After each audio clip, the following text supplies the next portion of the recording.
The grain markets started the week under pressure and are already trying to claw back on some short covering. We'll take a look at trends in the U.S. and South American weather, get the latest outlook on the spending deadlines. And it's Monday. That means it's time to get an update on what's happening in the used machinery markets. Live from the weekly opening tip-off via Farm Journal broadcast, this is AgriTalk. This morning we'll begin with a conversation with Senator Chuck Grassley, and it's Machinery Pete Greg Peterson. Directly following the news, Brett Waltz from BAM WX. I'm handsome newsman Davis Michelson. Now, here's the host of AgriTalk, Chip Flory. I like that tip-off action you're using there. Good stuff, man. March Madness is almost upon us, my brother. It is. Absolutely. Latest AP polls are out. Iowa State Cyclones in there at number 6. Okay. Man, I'm telling you. And I will say, go on. No, I'm inclined to pull the lever for the red team. Usually I'm like blue team, but I'm deep in red territory down here. Nice. I don't dare pull blue. Well, you know it. The Cyclones bringing the Cardinal out. That's for sure. That's for sure. So there is good Midwest representation in the AP Top 25. Good. Absolutely. And some good basketball being played. There's no question about that. It's pretty doggone entertaining time of the year to be a basketball fan here in the state of Iowa. There's a lot of cool things happening. A lot of cool things. All right, welcome to AgriTalk. I'm your host, Chip. Glad that you are with us. We've got the senator coming up, Senator Chuck Grassley from Iowa. Spending bills. We're going to start there. We got to start there. Deadline's coming up at the end of the week, man. Oof, I know. How are we ever going to get to that? So we will start there with the senator, but a lot of other ground that I want to cover, and that includes aid to Ukraine. Let's talk a little bit about the border. Can we get an update on the farm bill? What about SAF? Hopefully we've got enough time to get through everything. And then Greg Peterson coming up at the bottom of the hour today. Right on. Looking forward to the conversation with Greg. All right, man, let's get to the news. What do you got? Well, Chip, the National Weather Service weather outlook calls for heavy snow over parts of the Cascades, the northern Intermountain region, northern and central Rockies and Sierra Nevada mountains, and higher elevations of the Great Basin. Moderate to heavy snow is expected over parts of the upper Midwest, a slight risk of severe thunderstorms over parts of the Ohio Valley and Great Lakes on Tuesday. Currently here in the city of Fountain, 62 degrees and sunny, headed for a high of 75, baby. Yeah, we're heading into the 70s today, too. Supposed to be looking at some record temperatures for today. So if that happens, the windows will be open here in the bunker. Indeed. Well, we discussed this a bit on Friday, but USDA's cattle on feed report showed the Feb 1 feedlot inventory up almost a half percentage point from a year ago, while placements dropped 7.4% and marketings inched downward a tenth of a percent. The underlying data in the report is called bullish, as the supply of cattle moving into feedlots continues to tighten, with placements down from year ago levels for a third consecutive month. Chip, that's a trend that's expected to continue. Yeah, absolutely. As we speak, we've got live cattle futures down just slightly. Feeder cattle futures are down. Slight to moderate losses there, and it's all because we ran up into the report. So a little bit of fading of the bullish data. Yep. Well, Vince Malanga, president of LaSalle Economics, says January's economic performance highlighted evidence of slowing growth and persistent inflation, painting a concerning picture. However, he notes seasonal adjustments may be clouding the data, as this January experienced wintry conditions compared to the more spring-like weather of last January. Chip, tomorrow morning, I'm gonna have Vince Malanga on as one of my guests. Lots to talk about with Vince. Yeah, absolutely. I'm looking forward to the conversation. Yep. Well, Chip, cocoa futures climbed as much as 4.6% on Monday after capping the biggest weekly jump since 1999. Prices have soared as drought and disease ravaged crops in key West African producers, threatening to raise costs for chocolate makers. We've been sort of alluding to the strength in the soft commodities, Chip, and here goes cocoa, still on a tear. Yeah, still showing the way to the grain markets. Hopefully the grains can catch a clue. Well, the Senate reconvenes today after the President's Day recess, while the House returns on Wednesday. Chip, looming over this week, the recurring issue of a potential government shutdown, as Congress has yet to approve any of the annual spending bills for fiscal year 2024, nearly 5 months into that fiscal year. House Speaker Mike Johnson acknowledges the appropriations logjam is holding up the new farm bill. In other news, Israeli officials are cautiously optimistic about potential progress in hostage and ceasefire negotiations, with negotiators set to travel to Qatar following discussions in Paris. The proposed deal entails the release of around 40 hostages held by Hamas in Gaza, including women, children, and vulnerable individuals, in exchange for a 6-week pause in hostilities. Elsewhere, Kyiv has urged Poland to punish those responsible for spills at a Ukrainian grain cargo at the border over the weekend. Around 160 metric tons of Ukrainian grain were destroyed at a Polish railway station amid protests, and what a senior Ukrainian official said Sunday was an act of, quote, impunity and irresponsibility. During an Abu Dhabi press conference, the head of the World Trade Organization said global commerce, despite its resilience during the pandemic, is performing weaker than forecast. She emphasized the need to repair and reform the multilateral trading system, highlighting demand is sluggish across major economies except for the United States and India. Chip, over to you. All right. Thank you very much, Davis. Let's bring in Brett Waltz, BAMWX.com. Good morning, Brett. Good morning, Chip. Hey, so talk to me about the trends that we're looking at. I look at the extended outlook from the National Weather Service. Still has the above normal temperatures in that. Does that make sense? Yeah, I think overall, other than, brief little cooler air shots behind storms, it's going to be pretty mild over the next couple of weeks. And in fact, widespread record-breaking temperatures today across the central part of the country. It's going to be in the 80s and 90s down in the southern plains. That is amazing. Absolutely amazing that we're looking at. I mean, these could be all-time winter high temperatures, right? Yeah, in some spots, especially the further south that you go, and maybe even parts of Nebraska and Iowa too. Yeah. You're talking about mid to upper 70s today, and just as warm off to the east into tomorrow with a severe weather threat as well. Crazy. Okay, take us to South America. What are the trends there, and any yellow flags, red flags?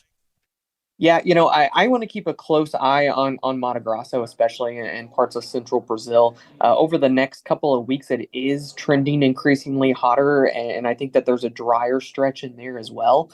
There are some rains across northern Argentina there, but I think into March we do need to watch southern Argentina. Some of those growing areas could have some drier risk as well.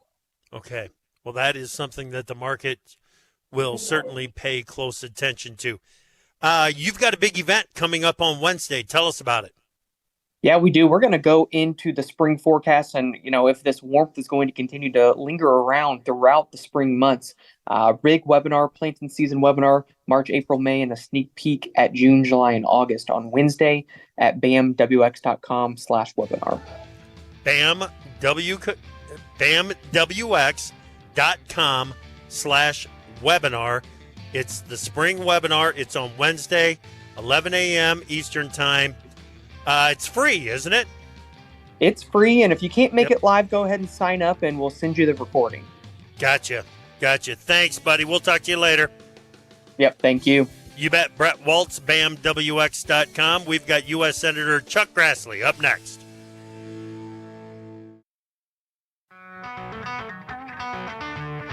If the world is your oyster, we've got pearls of wisdom on AgriTalk.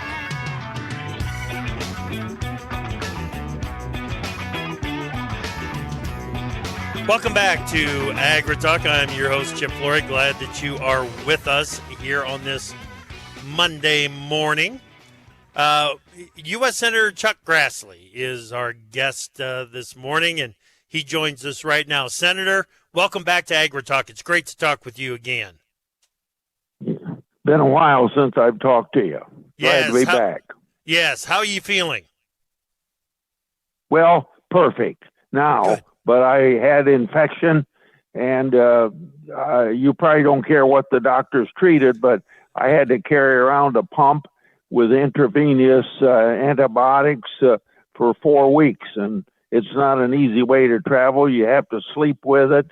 You have to carry it with you wherever you are, but it gave a full recovery. Good. That is great to hear. It's good to hear you say perfect when we ask how you're feeling. I got to tell you, Senator, when I put word out that you were going to be on the show this morning, I started getting lots of input on what they wanted to talk about. I've got a few things that I want to get to, but a lot of this morning is driven by listeners. And number one thing on the list, they want to know about appropriations, and we're going to get to that. But the number one thing on the list is they want to know if you think that Congress will eventually approve more aid to Ukraine. Well, now joining. Okay, we got interrupted. I'm sorry. Anyway, it's entirely up to the House of Representatives, and there's no way I can comment on knowing how that's going to work out. I know that if it were put to a vote, it would pass with a combination of Republicans and Democrats. But in the United States House of Representatives, everything is pretty much up to the Speaker, what he wants to do. And he hasn't been very clear on what it was, except he says we're going to get the job done. Okay. There's how did we end up like this with it coming down to what the Speaker wants to have happen or not? Well, it comes down to this: the issue of the southern border. Okay. There's a feeling that we should be, and I agree with this feeling, that we should be as determined about the southern border as we are the border between Ukraine and Russia. Mm-hmm. And the House is intent upon making that an issue. And we tried to do that in the United States Senate.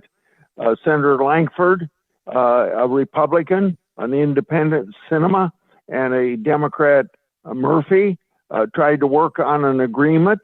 But when it was finally put together after 3 months of work on an agreement that was supposedly secure the border, it didn't fly. Yeah. And the reason it didn't fly is because it left so much discretion to the President of the United States whether to use it or not use it. And if the President isn't enforcing the law today, well, why would he enforce a new piece of legislation that said he would sign it, and maybe then in the end not use it? That's not a very credible way to reach an agreement on securing the border, particularly when the President of the United States just through his own signature on an executive order could undo all of the things that he put in place the first day that he was president, that undone all the things that Trump had done to control the border. Yep. And now you have maybe 7-8 million people have crossed the border illegally. You know, you can't enter our country without our permission. And the United States is not anti-immigrant because we take about 1 million people who come here illegally, and we could probably take more than that for some parts of our economy, even the agricultural economy, particularly in Texas, Florida, yep. and even some in Iowa. So that's the basis of the House not acting up to this point until they find a solution on securing the southern border. And I hope they can do that. And I would like to support what they do if it really secures the border when that would come back from the House of Representatives. Okay. Well, you just checked another box of the listener issues that we needed to cover here. So we'll move on. Are we going to see a shutdown on March 1, or is there going to be a continuing resolution? Will there be a solution? What is the status of the appropriations bills? I could answer your question better after 5 o'clock when I'm in on leadership meeting, and we're going to get a report on that. I want to give you my opinion. You shouldn't shut down government. It costs money to shut down the government. It costs money to open up the government. The government is supposed to be a service to the people, and you can't serve the people if it's not functioning. And in the final analysis, it costs money. And if you're in bad financial shape like we are right now, why should we be shutting down the government? It just doesn't make common sense. Yeah. Okay.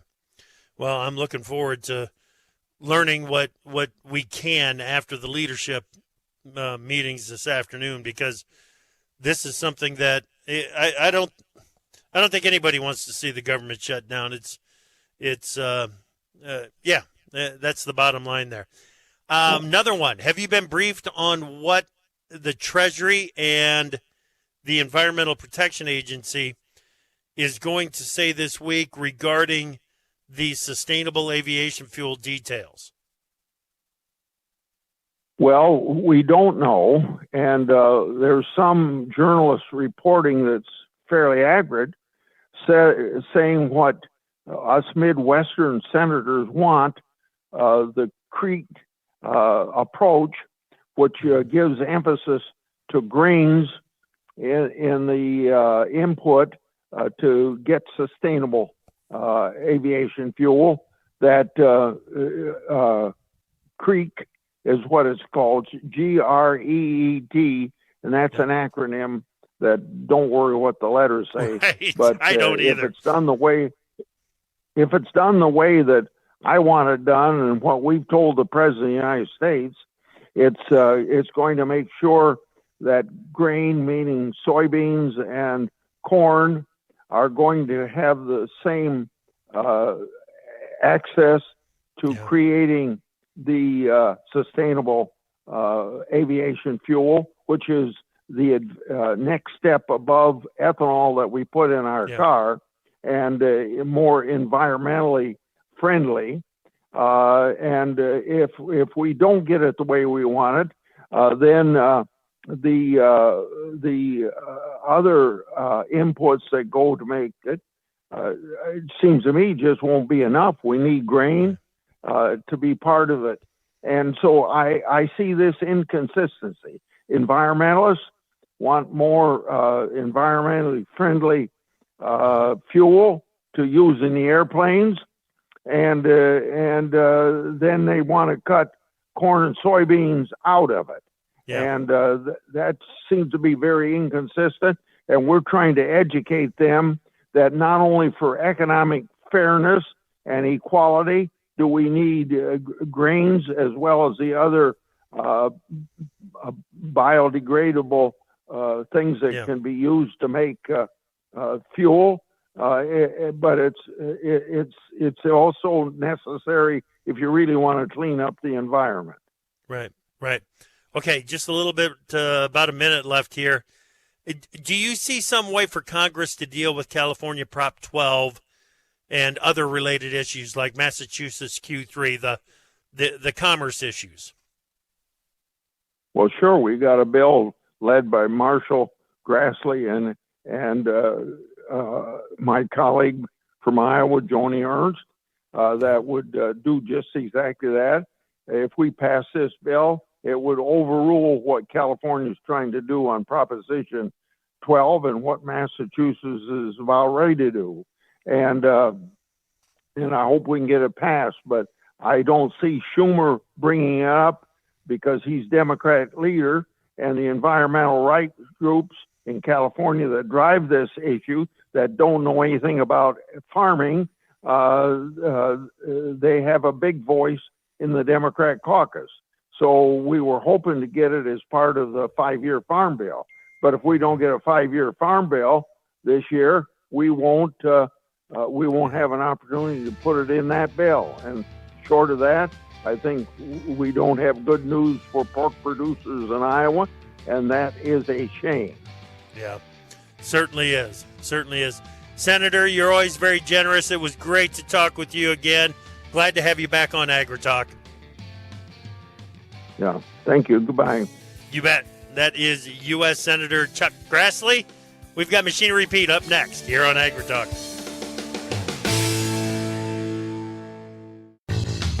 Time for Markets Now with the experts from Pro Farmer. Joining us now, Pro Farmer editor Brian Grady. Beach, it feels a bit like a battleground in the grain markets today. How the market wraps up today is going to be really important for the rest of the week, isn't it? Yeah, I think so, Chip. We faced some pressure overnight, but have seen a little bit of scattered buyer interest through early daytime trade here.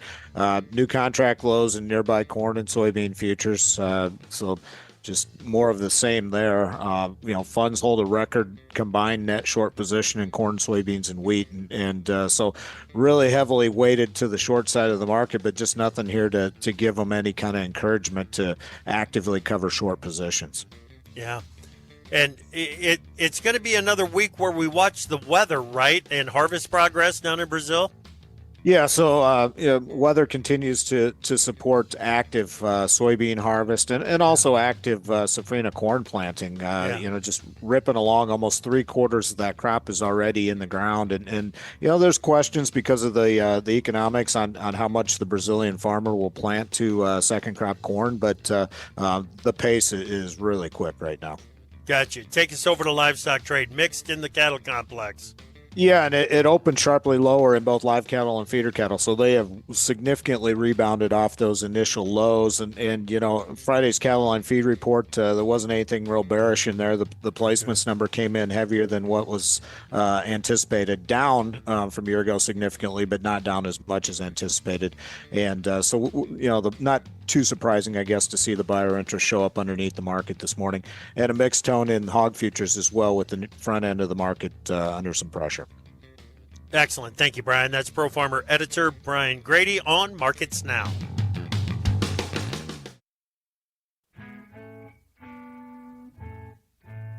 Opinions expressed on AgriTalk do not necessarily reflect the views of Farm Journal Broadcasting, affiliate stations, or sponsors. Machinery Pete here, folks. This segment of AgriTalk brought to you by our friends at Dakota Ag Innovations, makers of Dakota Shine, the best way I've seen to fix faded paint. Go to dakotashine.com or call 888-996-7801. Welcome back to AgriTalk. Glad that you're with us. Good conversation with Senator Grassley there. Went through several issues, get his opinion of what might or might not happen. He's looking for clarification and some confidence in the outlook himself, Davis. And he's looking over at the House. I think he's kind of scratching his head saying, what the heck's going on over there, guys? Yeah. I think we're all wondering that same thing. Yeah, no question. All right, it's Monday morning. That means it's time for a conversation with Greg Peterson, Machinery Pete. Hey, Greg, how you doing, man? Well, I'm doing pretty well, guys. Temperature here in Minnesota is supposed to hit like 66 today, so my brain is having problems computing that in February, but hey, we'll take it, I guess. I'm with you. We will take it. This has got to be one of the easiest travel seasons you've had. Oh, it's unbelievable. Just, yeah. I mean, there was one cold snap for about a week. And I did happen to film an auction in Iowa for the TV show. And Russ, one of our camera guys, Russ, good guy. Oh, yeah. He gave me a lot of crap for that, picking that 1 week. But other than that, it's been, it's been great for travel, no doubt. Kind of getting spoiled after thinking back to the old days when Dad would always say, well, throw that shovel in the trunk and make sure you got the sand and all that stuff. Yeah. Now it's like, what? But this is what it is, I guess. Yep, exactly. All right, let's get to the pick of the week. This one's interesting. Tell me about it. Yeah, it was Saturday night, online auction out in North Carolina, Plymouth, North Carolina. My friends at Rich and Rich Auctioneers had a big annual consignment sale. And tillage, I've noticed late model vertical tillage and the high-speed discs field cultivator has been pretty strong here the last, I guess a year and a half plus now. But they had a John Deere 2660 VT 30-foot true set tillage, vertical tillage rig that brought $105,000. Wow. And when I look at the last 9 2660 VTs I've seen sold, right about on the average number, it's 107.9. So I've seen them as high as 129 and then down to 77.5. So good solid price there. And again, it was out of the South, so it tends to be a little lighter down there compared to the Midwest. I also found that interesting. That was an evening online auction. We are seeing more of those around the country. So, just interesting to see how those prices stand up versus physical sales and online sales that end in the morning. Right. Have you noticed anything else in the tillage equipment? I mean, is it the vertical tillage? Is that really where the focus is? High-speed discs, probably at the top of the heap, and vertical tillage slotting right in behind. So when we see the, those Degelman, the Pro Tills or the, what does Kinsey call them, mock tills, which have just come out here the last couple of years. When they show up, you can tell beforehand there's a lot of interest and chatter.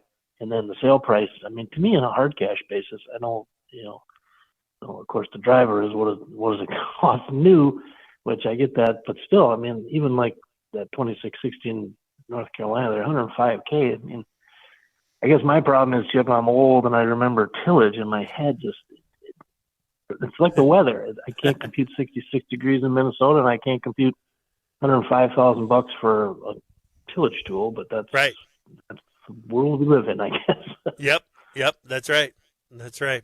Speaking of tillage and spring field work and everything, I saw some anhydrous going down yesterday afternoon. Yep. Yeah, I mean, it's interesting on social media to follow farmers across the Midwest here, particularly, rolling with the punches on this weather. Yeah. It's just, that's one thing I find interesting, Chip. It relates to machinery, but, stuff, commodity prices, things you guys get into. But we all have our shared history and our past. Then it goes back generations because you grew up hearing what your dad and your grandpa, your uncle are always chirping. Hey, if this happens, then this. And we carry that with us. And now we're running into some of these unprecedented things. And it's like, it's February 26th today. That's 66 in Minnesota. What? So, it's interesting to, everyone's rolling with it, I guess. That's right. Best we can. That's exactly right. All right. Take us to that consignment auction in Indiana. Yeah, Friday, my good friend Jeff Boone with Jeff Boone Associates Auctioneers, big annual winter, quote-unquote winter, I guess, consignment auction, Markville, Indiana. A couple items that caught my eye. A planter, 2014 John Deere DB60, 36-row 20-inch, that brought $131,500. An excavator. Even that segment, the construction end, has been very strong, holding up a little better as ag equipment begins to soften here with obviously profit pressure looking ahead. But they had a 2019 CAT 305 5E2 excavator with 857 hours. That brought 63.5. And again, that mid-horse tractor is holding pretty well right now. Loader tractor. So they had a 14 John Deere 6150M with a loader, 1,133 hours, 99K. So another successful sale from my good friend Jeff there in Markville, Indiana. Yeah. You just kind of said something right there, Greg, that I've been waiting for it, and you just kind of let it roll like it's part of the conversation now. But with the reduced income outlook, the market's starting to soften up some. Are you seeing that across the board? Well, it's beginning to show because, frankly, we're getting more auctions. January is kind of light.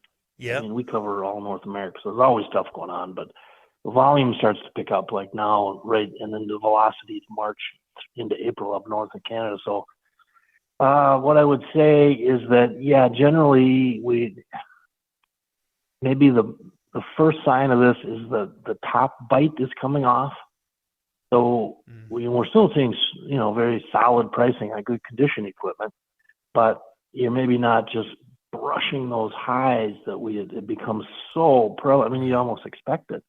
A crescendo the last 3+ years where if I reported on a sale with nice equipment that didn't say record price, it was like something was the matter.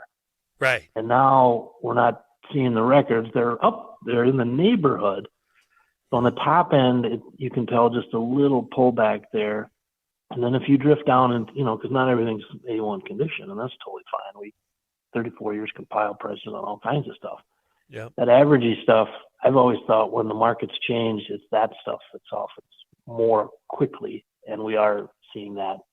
So definitely, got our eyes trained day by day, and hopefully we can keep everyone up to date on, whether it does fall more or how much or whatever the case might be.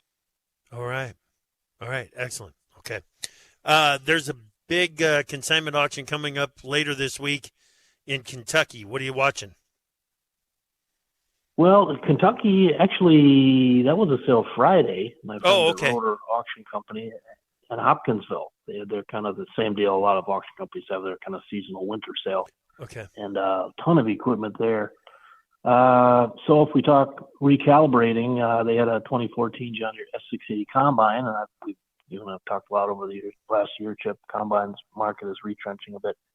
This was a nice one, 1,461 SEP hours, again a 14 model, brought 115, which I thought that was actually pretty good because the average price last year on an S680 had dropped like 19.5% down to basically 108. But so far this year, I've seen 11 S680 sold at auction, and the average is 87.5. A lot of those have been dipping towards the south, on Arkansas, Tennessee, southern Missouri. But again, 115 out of Kentucky, thought that was decent. And then they had a 17 model John Deere 6175R with a loader. Again, loader tractor is doing pretty well. So just under 1,700 hours, up at 165. So again, loader tractor's holding a little better. Gotcha. Okay. Now we get to the previews. You've got some auctions coming up later this week. What are you watching? Yeah. Well, tomorrow, folks, big online dealer auction, absolute sale, no buyer fees by our friends at AgPro. I think the equipment's pulling out of their Ohio and Georgia stores. A lot of really nice tractors from Ohio. They have 41 tractors on the sale. Ooh. The sale is by Merit Auctions. So just go to Merit Auctions with an S on the end.com. 41 tractors, 15 23 models, 7 22 models, 15 planters. So two things to keep an eye on here. Last year, we saw dealers get proactive pushing combines out starting in July right through December. 24 is going to be dealers pushing tractors out and planters. Okay. And so like sales tomorrow, it's absolute. Merit Auctions has another big dealer sale next Monday for H&R AgriPower down out of the kind of that Indiana, Kentucky, Tennessee area. Great dealer down there. And they have 24 planters on that auction, a pair of 23 model Case H 2150, high speed 24 rows, 21 tractors.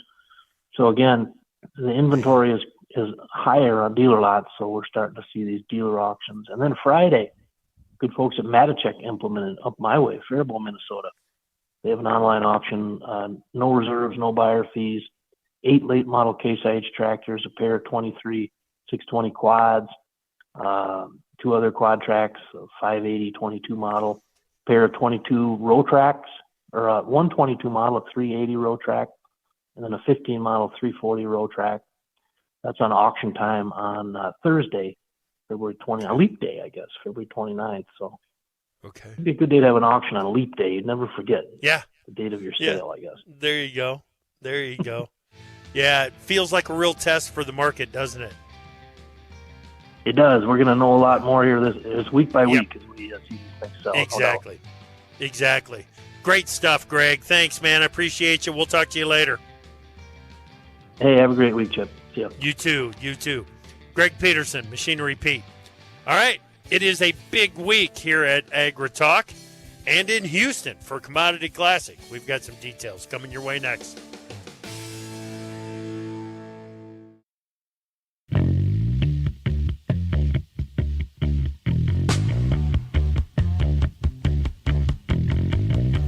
We don't make the news, we render it. AgriTalk. Welcome back to AgriTalk, everybody. Your pal, Davis Michelson. That's me. It's me. I'm here. Glad you are here as well this morning. It's Monday, Chip. Monday morning, everybody. We all set for we got a 5-banger this week. All 5 days we're supposed to be at work, apparently. Yeah. I don't know if I'm ready for this. Oh, man. I tell you what, that's refreshing, isn't it? See, that's not, refreshing is not the word I would use. No. That's not it? No. That's not it? Oh. No. Oh. No. Well, can we throw a little disruption with a trip to Houston for me and Big Apple Joe in there? Well, as long as I'm not disrupted, sure, you can disrupt all you want. I don't have to do anything.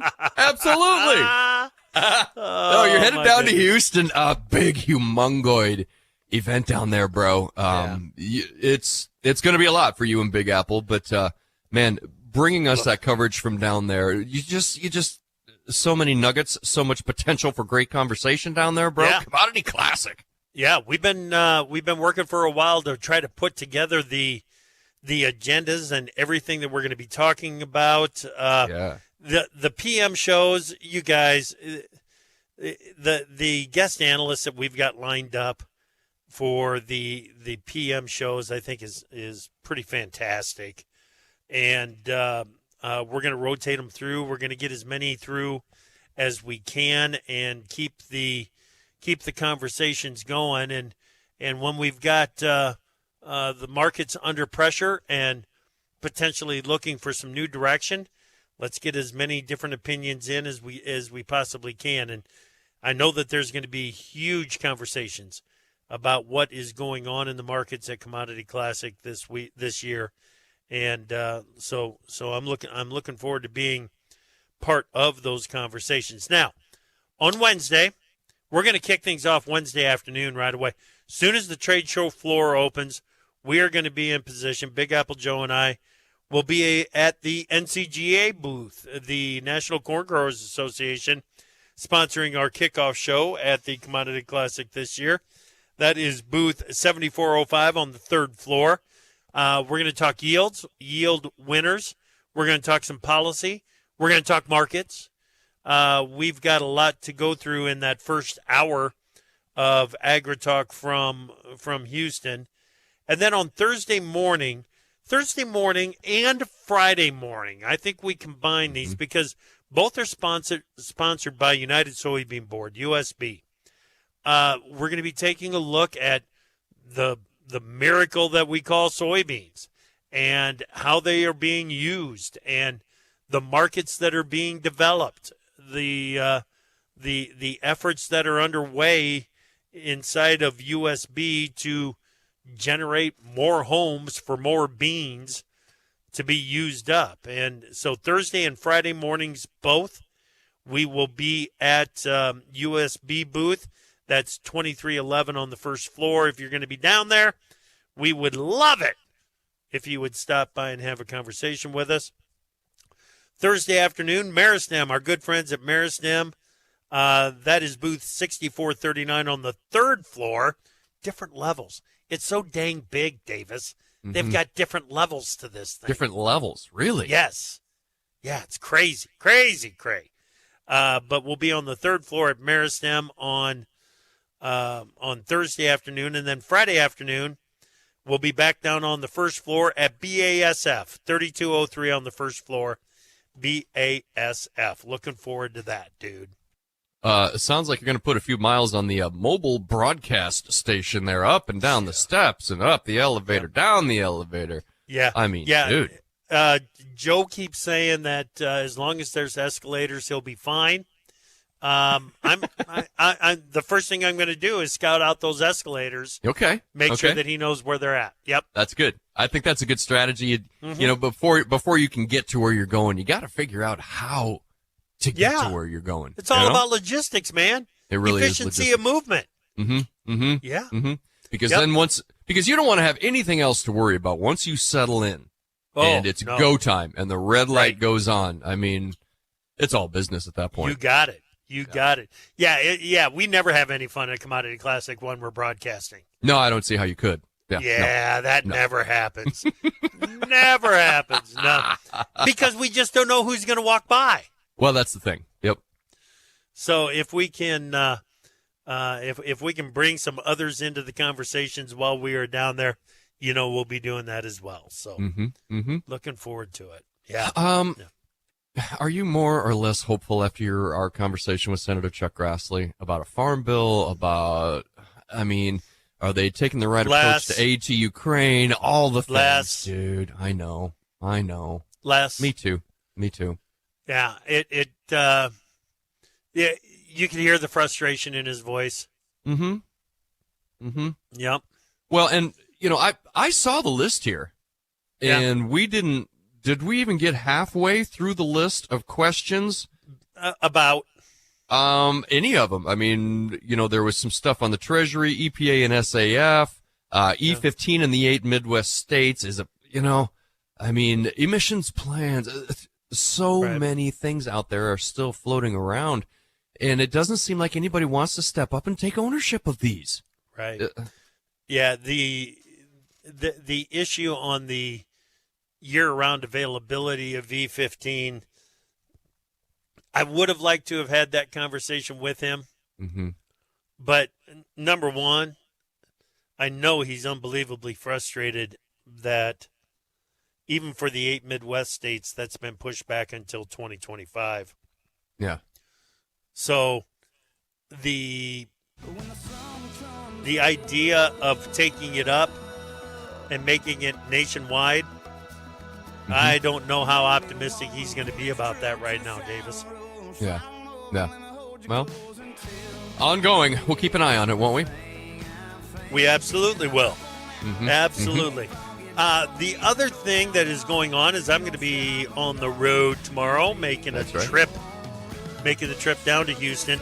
Davis is going to keep the conversation going. He's going to have a conversation about land values with Doug Hensley from Hertz. And he's going to talk about the economy with Dr. Vince Malanga. And then tomorrow afternoon, talking markets with Carl Setzer right here. And this afternoon, I'll be with you. Going to have a conversation with Darren Fry from Water Street Solutions right here on AgriTalk. Country sound FM on the radio.